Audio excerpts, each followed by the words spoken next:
थाना head Marala police की कार्रवाई। कमसिन बच्चे के अगवा का ड्रामा बेनकाब। मगवी के घर वाले ही अगवाकार निकले। पुलिस ने मुकदमा दर्ज करके मगवी को बाजियाब करा लिया। मुलजमान गिरफ्तार। मजीद जानते हैं इस रिपोर्ट में। 21 सितंबर शाम तकरीबन 5-6 बजे के करीब रेहाना नामी खातून ने पुलिस को इतला दी कि उसके 8 साल बेटे कबीर को 2 नामरूम अफराद अगवा करके ले गए हैं। इतला पाकर SHO और मैं मौके पे पहुंचे क्योंकि बड़ा सेंसिटिव केस था।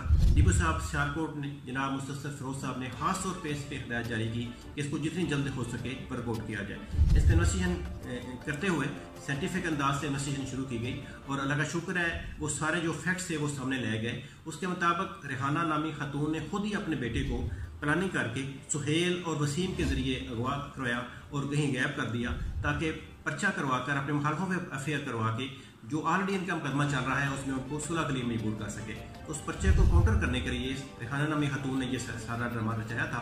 लेकिन हमने अल्लाह का शुक्र है इन्वेस्टिगेशन करते हुए तमाम फैक्ट्स को सामने ले आए हैं और अब बच्चे को भी बरामद कर लिया गया है। अब मुलजमान के खिलाफ जो इस सारे मामले में इन्वॉल्व थे कार्रवाई की जा रही है।